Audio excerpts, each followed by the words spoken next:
우리는 그 견고한 기초를 세워가는 공동체로 한 해를 달려가고 있습니다. 기초의 견고함은 왜 중요할까요? 그 기초의 견고한 만큼 세워지고 세울 수 있기 때문에 그렇습니다. 그러니 보이는 건물의 크기는 보이지 않는 기초에 달려 있습니다. 보이지 않는 기초가 견고한 만큼 보이는 건물을 세울 수 있게 됩니다.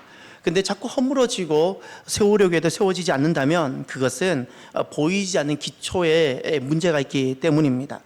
그래서 보이는 것을 세워가려면 먼저 보이지 않는 기초를 견고히 해야 하기에 기초를 견고하게 한다는 것은 참 중요합니다.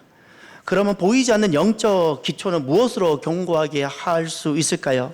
어떤 지식이나 경험, 내가 살아온 경험으로는 내 영적 기초를 견고하게 할 수 없습니다. 안 됩니다. 사람의 그리고 세상의 옳고 그름으로도 가치로도 보이지 않는 나의 영적 기초를 결코 견고하게 세울 수 없습니다. 무엇이 나의 보이지 않는 영적 기초를 견고하게 할 수 있을까요? 오직 하나님의 말씀입니다. 하나님께서 무엇이라 말씀하고 계시느냐 요겁니다. 하나님께서 무엇이든 내용이나 주제별로 하나님께서 무엇이라 말씀하고 계시느냐를 내가 알고 그것을 내가 기초로 삼을 때 비로소 내가 견고해지고 그 토대 위에 나는 이제 많은 것을 세울 수 있게 되어지는 겁니다. 그래서 우리는 금년에 하나님의 말씀을 통하여 4가지 기초를 견고히 세워가기를 기도하고 있고 열망하고 있으며 우리는 소원하고 있습니다. 그 첫 번째가 말씀을 통한 믿음의 기초입니다. 두 번째가 말씀을 통한 예배의 기초입니다. 세 번째가 말씀을 통한 사역의 기초입니다. 네 번째가 말씀을 통한 공동체의 기초입니다. 우리는 내 종교적인 경험, 교회의 경험으로 우리 이런 것을 기초로 세워가는 사람들이 아닙니다. 안 세워지고 그 기초들은 잘못된 기초입니다. 오직 말씀이어야 됩니다. 그럼 오늘 말씀은 그 세 번째인 기초인 사역에 대한 말씀입니다. 그럼 먼저 사역이라고 하면 일이고 노동과 관련되는 용어입니다. 일이란 도대체 무엇이고 어떤 가치를 가지고 있고 일이란 우리가 어떤 관점으로 봐야 될까요? 먼저 일에 대해서 보는 시각이 있습니다. 고대 노동관입니다. 고대에는 일과 노동을 어떻게 여겼는가 하면 생존을 위한 수단으로 여겼습니다. 아리스토텔레스는 평화를 위해 전쟁하고 여가를 위해 일한다 그랬습니다. 이미 그 당시에도 여가를 위해서 일한다는 겁니다. 그러니 생존을 위한 수단일 뿐이고 그 노동은 귀한 것이 아니고 천한 것이며 생산적인 노동은 노예의 몫이고 정치활동이나 명예로운 비생산적인 일은 자유시민의 몫으로 여겼던 겁니다. 오늘 이 일은 고대 노동관이 현대에도 그대로 적용되고 있는 모습들이 보입니다. 고대 이와 같은 노동을 비하하는 이런 모습들이 현대에 그대로 남아서 현대에도 적용된 모습들이 어떤 것인가 하면 생존을 위해서 돈을 획득하는 것으로만 일을 여기는 겁니다. 그러니 단순하게 보면 이런 겁니다. 어떤 대학이 좋은 대학인가? 명성이 있어서 취업이 잘 되는 학교. 학문의 어떤 가치와 이런 것이 아니고 인격 함양, 학문, 비전 이런 것이 아니라 취업이 잘 되면 좋은 학교. 이런 관점들이 우리들에게 남아있는 겁니다.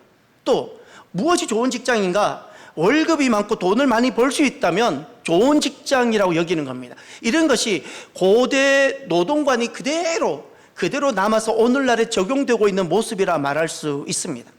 그럼 두 번째, 동양에 있는 동양권의 유교 세계관에서의 노동과 일이 있습니다. 유교 세계관에서 말하는 노동이 있고 일이 있는데 우리 한국은 이 유교 세계관 속에 머물러 있었고 특히 한국 교회는 복음이 들어오기 전에 마지막에 한국 사회를 이루고 있었던 세계가 그리고 가치관이 유교였기 때문에 한국 교회는 이 유교의 영향을 굉장히 많이 받았습니다. 특별히 예를 들어 미국은 감리교나 침례교가 강하다면 한국은 장로교가 강하고 한국에 있는 모든 타 교단들, 순복음도 있고 뭐 감리교도 있고 침례교도 있고 많은 교단들이 있지만 다 장로교 같은 순복음이고 장로교 같은 침례교고 다 그와 같습니다. 다 색깔이 같습니다. 그 장로교입니다. 그런데 한국에 있는 장로교의 단점이 무엇인가 하면 우리의 모습을 지적하면 딱 유교 영성이 교회 경건으로 옷을 잘못 입었어요. 유교 위에 복음이 들어다 보니까 유교가 말하고 있는 가치들이 있는데 그것을 경건으로, 그것이 경건인 줄 알고 그대로 옷을 입고 오늘 우리들은 장로교 신앙생활 하는 사람들이 우리 안에 있을 수 있어요. 그 유교 세계관에서 말하는 일과 노동이 있는데 노동과 일을 천하게 여깁니다. 유교 철학에서는 사회신분 제도를 4가지로 구분합니다. 양민들, 노비들 말고 양민들의 신분 제도를 4가지로 나누는데 사농공상입니다. 사라는 것은 단순히 선비만을 뜻하는 것이 아니라 학자와 관료를 포함한 개념이고 당시 사회의 가장 모범적이고 지적인 모범 대상이며 희망사항이고 우리 자녀들이 다 그렇게 되길 바라는 꿈의 대상입니다. 이 사로서 살아가는 이 일은 육체적인 것보다 지적이고 행정적인 것을 원하는 것이고 육체적인 것을 하지 않는 천하게 여기는 것이 바로 이 사입니다. 그 두 번째 계층이 바로 농민입니다. 농입니다. 왜 이 농업이 두 번째 계층인가? 이들은 땅을, 작은 것이라도 땅을 소유하고 있기 때문에 부의 주요 생산자로 평가되었기 때문에 국가에 있어서 필수 존재로 여겨졌습니다. 그래서 농민은 두 번째 가치 있는 존재로 유교 세계관에서는 인정을 받았습니다. 세 번째가 공입니다. 오늘날 말하면 전문직입니다. 장인이고 기술자이고 그렇습니다. 당시 이들은 유교 세계관에서는 생활 필수품과 유용한 도구를 생산하는 사람들인데 왜 농민보다도 더 인정을 받지 못했을까? 이들은 토지를, 땅을 소유하지 않았기 때문에, 기술만 있었기 때문에 당시에는 농민보다도 더 천하게 여겼고 농민보다 덜 중요하게 취급을 받았습니다. 마지막으로 상인입니다. 유교 세계관에서는 양민들 중에서 가장 낮은 계층을 상인으로 봅니다. 항상 물음표를 붙였습니다. 의심스러운 존재. 왜냐하면 이들은 생산적인 일을 하지 않습니다. 생산하지 않고 운송만 해서 이윤을 취득하는 것으로 여겼기 때문에 이러한 이윤 추구는 도덕적 타락으로 이어질 수 있다고 유교 세계관에서는 여겼습니다. 이런 유교 세계관이 오늘날 현대에서는 많이 약화되어진 것이 사실입니다. 전문직이 중요하고 강화되고 있고 그리고 또 이런 유교 세계관이 약화되고 있고 그럼에도 불구하고 아직 우리에게 남아있는 유교적 세계관이 많이 있는데 그것이 일을 직업에 따라 또 소득에 따라 차별하고 구별하고 있다는 사실입니다. 만약에 나의 자녀들이 본인의 꿈을 펼치기 위해서 무엇이든 다 가능하다고 여기는 것이 아니라 내 자녀들이 월급이 많은 곳에 갔으면 좋겠어요. 이런 마음. 내 자녀들이 이왕이면 그 푸른 옷을 입고 하는 것보다 화이트 칼라 옷을 입고 갔으면 좋겠다. 이런 모든 것이 기본적으로 유교 세계관에 기초한 그런 어떤 것들입니다. 고유한 직업 하나하나가 소중하다는 것이 아닙니다. 모든 일과 모든 직업이 소중해야 되는데 우리는 아직도 그런 유교 세계관이 남아 있어서 어떤 일은 천대하게 여기고 어떤 일은 터부시하는 일들이 우리에게 남아 있는 겁니다. 그 세 번째, 그 칼막스 노동관이 있습니다. 이제 여러분 이것이 상품이라 여겨보십시오. 상품은 가치가 결정되어져야 되지요. 경제학에서는 상품의 가치를 결정하는 것은 매우 중요한 주제입니다. 그럼 이 상품의 가치는 어떻게 결정이 될까요? 소비자가, A라는 소비자가 이 상품을 구매해서 소비할 때 그 소비자가 개인적이고 주관적으로 그 만족감을 느끼는 만족감이 있습니다. 그것에 의해 결정이 되어집니다. 그러면 소비자와 공급자가 만나는 그 자리가 시장이라는 자리입니다. 그래서 그 개인 소비자가 그 공급자를 통해서 물건을 획득하고 그것은 사람마다 만족도가 다 다른데 그 주관적 만족감이 높을수록 그 가치가 높아지는 것이고 이런 것을 효용 가치론이라 부르는 겁니다. 그러니 상품의 가치가 공급과 수요가 만나는 시장에서 가격이 결정되어지는 것인데 칼막스의 노동가는 이렇게 말을 합니다. 칼막스의 노동가는 어떻게 말을 하는가 하면 상품의 가치가 노동으로 인해서 노동이 만든다고 여깁니다. 노동이 상품의 가치를 만든다고. 이것이 노동 가치설입니다. 그래서 이 칼막스에게 있어서 노동은 어떤 의미인가? 상품의 가치에 있어서 가장 중요한 게 노동이기 때문에 얼마나 노동 시간이 들어갔는가 노동 시간을 중요하게 여깁니다. 항상 노동 시간을 이야기하는 겁니다. 몇 시간을 일했느냐? 왜냐하면 상품 가치가 수요와 공급에 의해서 결정되어지는 것이 아닙니다. 노동이 몇 시간 들어갔는가에 따라 가치가 결정되기 때문에 그 칼막스의 노동관에서는 이 시간이 중요합니다. 노동시간. 그리고 이 칼막스의 노동관에서는 중요한 관점이 노동시간을 중요시 여길 뿐만 아니라 자본가의 이유는 노동자가 본인이 살 수 있는, 노동을 통해서 본인이 살 수 있는 것을 획득하고 남는 잉여 노동, 남는 노동이 있습니다. 그 잉여 노동이 자본가에 부과되기 때문에 그 자본가의 이윤과 자본가의 그 부는 노동자의 노동을 착취한 것으로 보는 겁니다.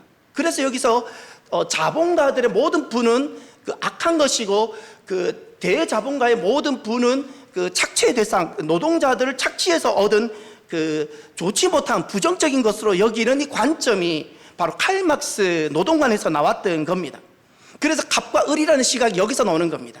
이 다 건강하지 못한 바로 그와 같은 겁니다.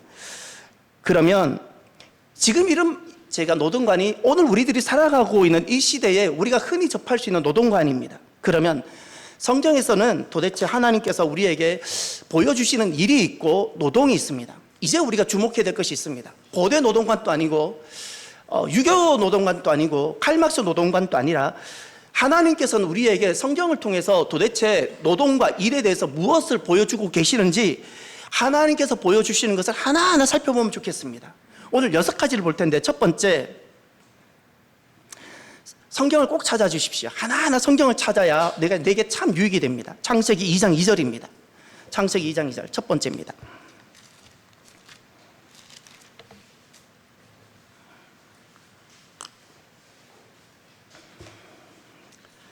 성경에 최초로 등장하는 일입니다. 함께 볼까요? 하나님이 그가 하시던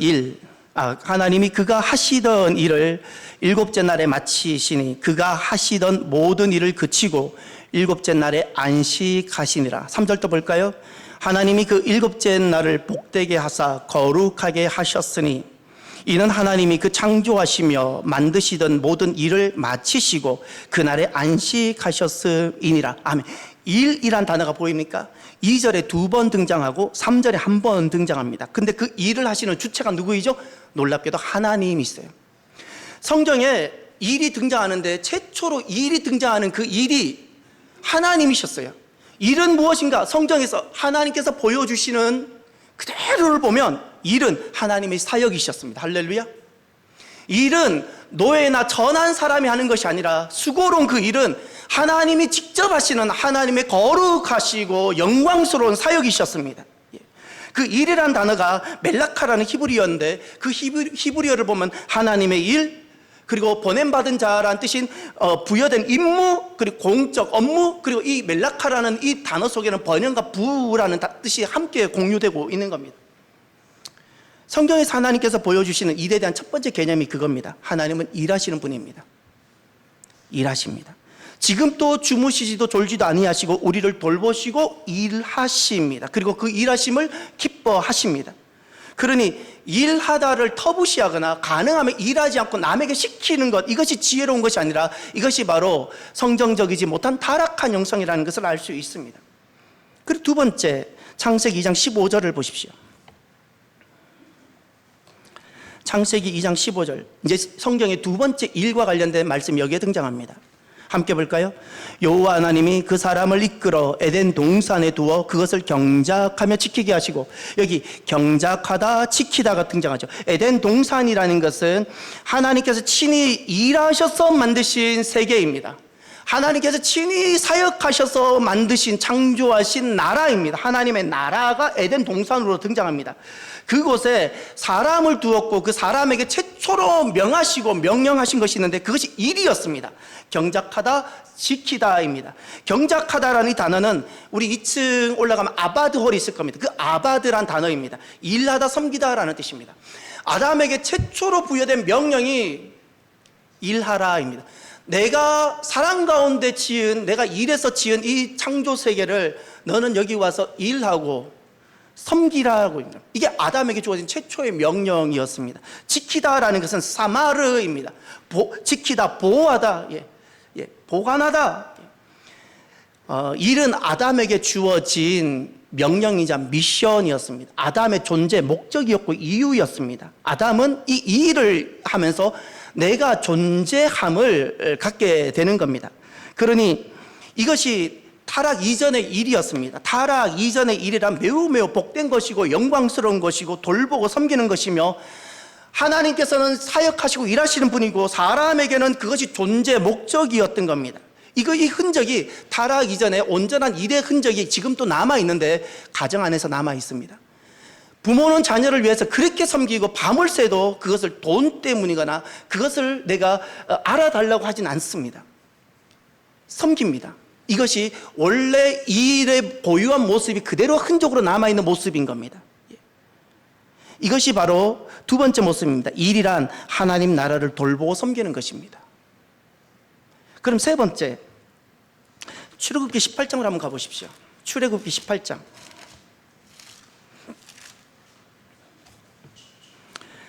출애굽기 18장 21절부터 잠깐 보실까요?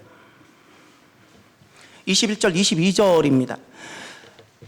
너는 또 온 백성 가운데 능력 있는 사람들, 곧 하나님을 두려워하며 진실하며 불의한 이익을 미워하는 자를 살펴서 백성 위에 세워 천부장과 백부장과 50부장과 10부장을 삼아 그들이 때를 따라 백성을 재판하게 하라.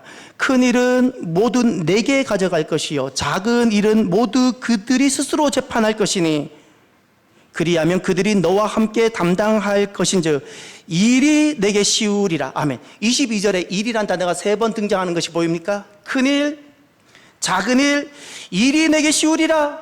큰일, 작은 일, 일이 쉬우리라. 세 번째 일이 등장합니다. 일은 어떤 모습인가요? 그것이 큰 일이든 작은 일이든 영광스러운 하나님 나라 동력자로, 하나님의 나라 동력자, 동력으로 드러나고 있습니다. 하나님 나라의 동력입니다. 여기 그 18장에 보면, 출애굽기 18장에 보면 하나님 나라의 영광스러운 일꾼이요 동력자로 그렇게 세워지는 사람들에게 그 일하는 자에게 요구되는 능력이 나타납니다. 21절을 다시 보십시오. 너는 또 온 백성 가운데서 능력 있는 사람들 그랬죠. 능력 있는 사람을 백성 가운데 세워라 그랬어요. 그러면 여기서 능력 있는 사람이란 무엇을 할 수 있는 사람일까요? 세 가지입니다. 세 가지를 할 수 있는 사람. 첫 번째, 그 능력을 곧 동격으로 말씀했습니다. 첫 번째, 하나님을 두려워하다. 사람을 두려워하지 않습니다. 사람이 두려워서 사람 보라고 기도하거나 사람 들으라고 찬양하거나 사람을 두려워하지 않습니다. 천만이 있어도 사람이 두렵지 않고 한 분 하나님을 두려워하는 그 사람이 하나님의 영광스러운 동력자로 세워질 사역자라는 겁니다. 하나님을 두려워하는 사람. 두 번째, 진실하다. 이 진실하다라는 것은 신실하다, 충성되다, 그리고 정직하다라는 뜻입니다. 신실하다라는 것은 이런 겁니다. 처음에는 누구나가 선한 마음을 갖습니다. 처음부터 악한 마음을 갖는 사람은 세상에 아무도 없습니다. 그런데 처음 가졌던 이 마음을 지속할 수 있는 겁니다. 사람은 다양한 상황이 있고 다양한 시즌을 만나는데 그럼에도 불구하고 처음 내가 하나님 앞에 받은 말씀과 비전 그리고 이 약속을 내가 다양한 시즌과 다양한 상황 속에서도 이거 지속시켜 나가는 것을 신실이라 말하는 겁니다. 하나님은 신실하신 분이고 누가 하나님 나라의 영광스러운 동력자로 세워지는가? 내게 다양한 상황이 오지만 그럼에도 불구하고 하나님과 이 약속을 이것을 내가 신실하게 지속시켜가는 사람, 이런 사람이 바로 일하는 자에게 요구되는 두 번째 능력입니다. 세 번째, 불의한 이익을 미워하다라고 되어 있습니다. 이 불의한 이익이라는 것은 폭력과 속임으로 획득하는 재화를 말하는 겁니다. 쉽게 말하면 힘으로 정상적인 땀을 흘리는 것이 아니라 힘으로 강압적으로 부정적으로 내가 그 땀 없이 획득되는 것, 또 속여서 사기를 쳐서 내가 획득하는 것, 하나님이 너무너무 기뻐하시는데 하나님께서 바라시는, 하나님께서 사용하시는 영광스러운 동력자들은 누구인가 하면 이런 불의한 이익을 미워하다, 이 단어는 정확하게 번역하면 가증스럽게 여기다입니다. 가증스럽게 여기는 겁니다. 그것을 가증스럽게 여기는 사람들, 이런 사람이 하나님 나라 일하는 자에게 요구되는 바로 능력들입니다. 그리고 네 번째입니다. 출애굽기 31장을 한번 가보십시오. 출애굽기 31장에 가면 일과 관련된 네 번째 장면이 등장합니다. 먼저 출애굽기 31장 2절 3절을 보시면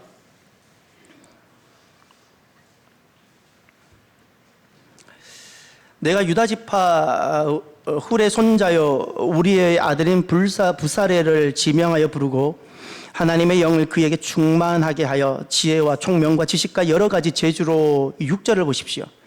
내가 또 단지파 아히사막의 아들 오홀리압을 세워 그와 함께하게 하며 지혜로운 마음이 있는 모든 자에게 내가 지혜를 주어 그들이 내가 내게 명령한 것을 다 만들게 할지니. 아멘. 네 번째입니다.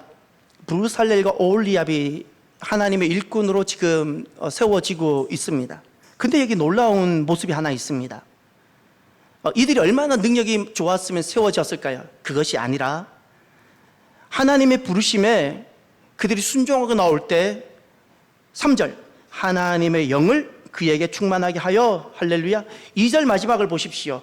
부살레를 지명하여 부르고, 이렇게 지명하여 불렀을 때 순종하며 나올 때 3절 하나님의 영을 그에게 충만하게 하여, 성령님의 임하심, 할렐루야. 성령님의 역사, 기름 부으심을 말씀하고 있는 겁니다. 그 성령님의 기름 부으심이 지혜와 총명과 지식과 여러 가지 재주를 할 수 있도록 만들어지는 거예요. 6절을 또 한번 보세요. 그때 지혜로운 마음이 있는 모든 자, 누구이죠? 순종하는 자.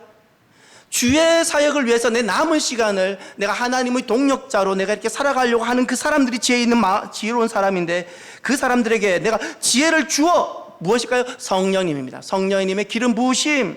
그래서 그들이 내가 내게 명령한 것을 다 만들게 할지니, 할 수 있도록 기름 부으셔서 할 수 있도록 해주시는 겁니다. 이것이 바로 네 번째 모습입니다. 일은 무엇인가요? 하나님께서 보여주고 있는 네 번째 일의 모습이 이런 겁니다. 그 자원하여 섬기고자 하는 이들에게 하나님께서 성령을 능력으로 부어주시는 겁니다. 할 수 있도록 해주시는 겁니다. 이것이 그 성경에서 보여주고 있는 네 번째 일의 모습입니다. 그러니 사역과 일은 이런 겁니다. 내가 어떤 일을 할 수 있기 때문에 하는 것이 아닙니다. 세상은 다 그렇게 합니다. 내가 할 수 있으니까 하고 못하면 안 하고. 그러나 주의 일은 순종함으로 하는 겁니다. 저는 단 한 번도, 지금도 피아노를 치질 못합니다. 저는 단 한 번도 음악과 관련해서 전문적으로 공부해 본 적이 없습니다. 근데 제가 갈망하고 소원하고 그 지휘자로 불렀을 때 저 순종하며 나아갔고 제가 7년을 지휘를 했습니다. 놀랍지 않습니까? 어떻게 가능하겠습니까? 근데 순종하면 지혜를 주십니다. 저는 지금도 피아노를 치면은 4부를 치면 4부 음이 다 들립니다. 테너, 소프라노, 알토, 테너, 베이스가 들립니다. 예전에 어떻게 것도 했냐면은 제가 좋아하는 그 성음 음반사 테이프를 틀어놓고 오케스트라 수많은 악기들이 넣으면 악기들 분별하는 것을 했었어요. 이렇게 이건 이거. 예.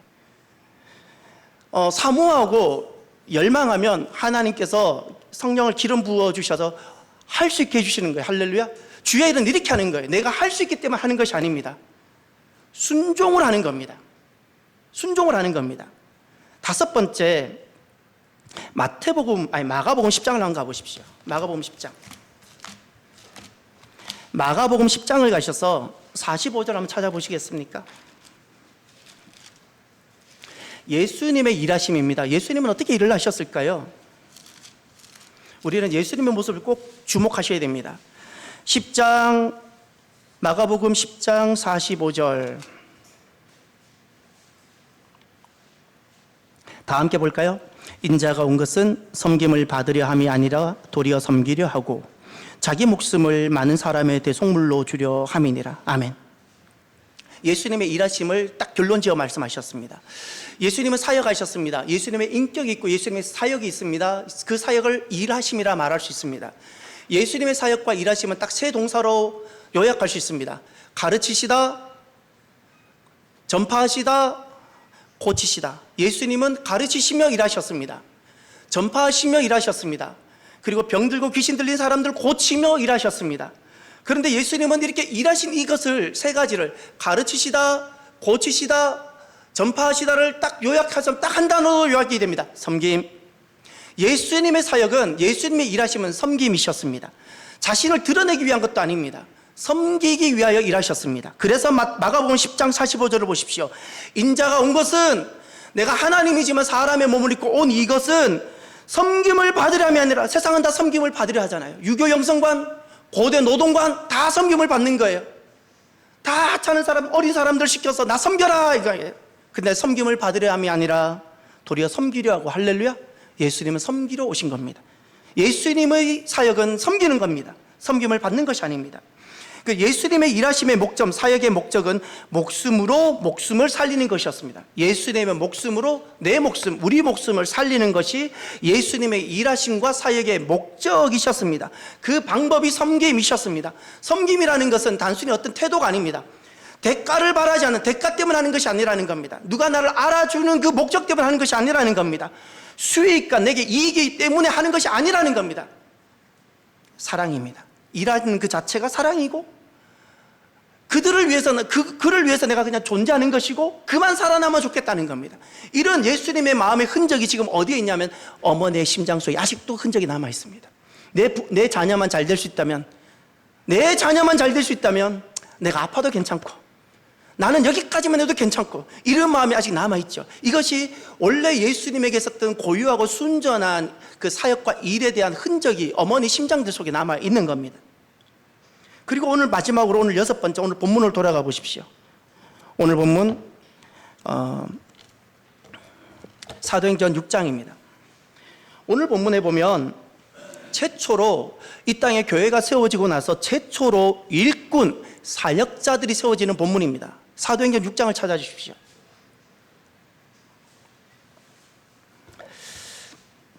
어디를 보시냐면 3절을 보실까요? 3절과 4절을 보시면서 일이라는 단어와 사역이라는 단어에 집중해 주실까요? 형제들아, 너희 가운데서 성령과 지혜가 충만하여 칭찬받는 사람 7을 택하라. 우리가 이 일을 그들에게 맡기고, 우리는 오로지 기도하는 일과 말씀, 사역에 힘쓰리라. 일과 사역이라는 단어가 보입니까? 일과 사역 때문에 주님께서 7 집사를 지금 택하여 세우는 겁니다. 이 일을 그들에게 맡기고 이 일과 이 사역에 힘쓰기 위하여 사람을 하나님은 세우셨어요. 그러면 이 일을 그들에게 맡긴다 할 때 그 이 일이란 무엇일까요? 1절로 가보십시오. 그때의 제자가 더 많아졌는데 헬라파 유대인들이 자기의 과부들이 매일의 구제에 빠짐으로 히브리파 사람을 원망하니, 사도가 다 하고 있었지만 성도들이 많아짐으로 사도의 손이 미치지 못해서 원망이 생기고, 누락이 생기고, 그래서 구제, 돌보는 것이 어려워졌습니다. 그래서 지금 이 일 때문에 주님께서는 이 일을 그들에게 맡기고, 바로 위임입니다. 위임. 사도들이 하고 있는 사역인데 그것을 하나님은 사람을 택해서 사도들이 하던 그 사역을 위임을 해서, 그리고 그 위임하는 이유는 사도들이 어떤 사역에 집중하도록 하기 위해서 하는 겁니다. 이제 그래서 하나님은 왜 7 집사를 택했는가? 3가지입니다. 첫 번째, 위임을 받아, 그 사역을 위임을 받아서 섬기게 함으로 사도들이 말씀과 기도에 더 집중하게 하기 위하여 하나님 7 집사를 세웠던 겁니다. 두 번째, 하나님 왜 7 집사를 세웠을까요? 7절을 보십시오. 하나님의 말씀이 점점 왕성하여 예루살렘에 있는 제자의 수가 더 심히 많아지고 허다한 제사장의 무리도 이 도에 복종하니라. 아멘. 할렐루야. 오늘 우리 교회 안에 이런 은혜와 역사가 있길 바랍니다. 왕성해지고 심이 더 많아지고, 허다한 제사장의 무리가 복종하는, 이런 수많은 어떤 논란, 이것을 부흥이라 말하는 겁니다. 왜 하나님 7 집사를 세웠을까요? 교회의 부흥 때문입니다. 개인의 어떤 이름 뒤에 붙는 호칭을 바꾸기 위해서 세우는 것이 아닙니다. 하나님의 목적과 하나님의 부흥을 위하여 사람을 세우는 겁니다. 7 집사를 통하여 이 일이 그들에게 위임되어지고 사도는 어떤 일에 전념하게 되므로 하나님께서 계획하신 놀라운 부흥이 일어나게 되는 겁니다. 하나님은 부흥을 위하여 사람을 세우시는 겁니다. 그것이 그리고 나에게 복도되어지는 것입니다. 세 번째 보십시오. 하나님은 7 집사를 세웠을까요? 놀랍게도 8절부터 스데반이 등장합니다. 스데반 집사님이 등장하고, 그리고 사도행전 7장에 스데반 집사님의 설교와 마지막에 순교가 등장합니다. 하나님은 왜 7 집사를 세웠을까요? 놀랍게도 하나님께서 그 영광을 사도를 통해서 받은 것이 아니라 집사를 통해서 받았어요. 순전하게 주의 일에 순전하게 등장하는, 그리고 순종하며 나오는 그 집사를 통하여 하나님은 영광을 받으셨는데 최초의 순교를 사도들을 통해서 받지 않으시고요, 집사를 통해서 받으셨어요. 교회 최초의 순교자가 집사였어요. 사도가 아니었어요. 집사였어요. 하나님께서는 이렇게 위임을 통해 교회가 부흥하고 사도들은 더욱더 말씀과 기도에 집중하게 하고, 그리고 하나님은 그들을 통해 영광을 받고자 이렇게 사람을 택하여 세웠습니다. 이것이 성경에서 보여주고 있는 일에 대한 것들입니다. 사랑하는 성도 여러분, 우리는 사역자입니다. 왜 사역자일까요? 하나님께서 일하시는 분이시기 때문에 그렇습니다. 내가 하나님의 자녀이고 하나님의 백성이라면 내 안에 지워지지 말아야 되는 것이 있어요. 내 코에서 호흡이 떨어지기 전까지 편히 쉬고 안락하게 쉬는 것이 좋은 것이 아니라 내가 주님 앞에 가는 그날까지 나는 나만의 사역이 있어야 되고 하나님의 사역자로 살 수 있어야 됩니다. 이것이 복입니다. 이것이 복입니다. 하나님은 창조로 그 기쁨 가운데 일하셨고, 예수님은 구원을 위하여 섬김으로 일하셨으며, 성령님은 나로 하여금 우리로 하여금 일할 수 있도록 능력을 부어주심으로 일하고 계시는 분이세요. 일은 천시받아야 되거나 안 할 수 있으면 최대한 안 하는 것이 아니라, 지혜로운 것이 아니라 일 그 자체가 하나님의 복이고 은혜입니다. 이를 통하여 창조의 역사가 일어나고, 이를 통하여 구원과 사랑이 나타났고, 이를 통하여 성령님의 기름 부음 역사가 나타났습니다. 그래서 우리는 하나님의 사역자, 우리는 사역자로 살아갈 수 있어야 됩니다. 하나님의 선택을 받고 그리스도의 은혜로 내가 거듭남을 입었고 성령님의 역사와 충만함이 있다면 내가 살아가는 남은 삶은 사역자, 일하는 자로 살게 되어집니다. 섬기며 살아가게 되는 겁니다. 일하지 않는 것이 불편하고, 누군가에게 일을 맡기고 시키는 것이 불편하고, 굳은 일, 험한 일이라도 주의 일이니까 내가 하고자 하는 마음이 내게 일어나는 겁니다. 하나님을 사랑하기에 몸된 교회를 돌보는 겁니다. 교회를 돌볼 수 있는 힘이 있고 능력이 있어가 아닙니다. 사랑하기에 섬기는 겁니다. 하나님을 사랑하는 사람은 교회를 섬기게 되는 겁니다. 사랑은 섬김으로 나타나는 겁니다. 사랑하기에 일을 하는 겁니다. 유교 영성은 일하지 않지만 기독교 영성은 일함입니다. 하나님을 닮은 사람들은 사역하고 일을 합니다.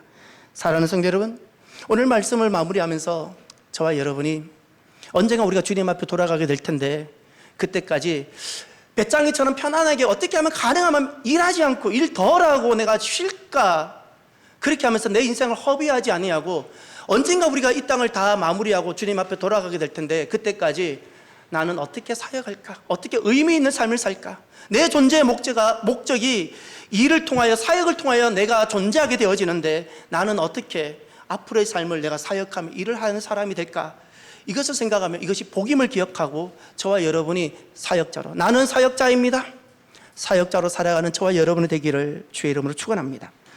오늘 말씀을 마무리하면서 예수님의 사역을 기억하며 이 찬양을 불렀으면 좋겠습니다. 하늘의 영광을 다 버리고 낮은 이곳에 내려오신 주, 죽기까지 나를 사랑하신 그 사랑이 얼마나 큰지, 예수님께서 우리를 섬겨주셨던 그 모든 사역, 일하심, 섬김이셨습니다. 그걸 하나하나 생각하며 하나님, 제가 주님을 따라 사역자로 섬기는 자로 살겠습니다 고백하기를 바랍니다.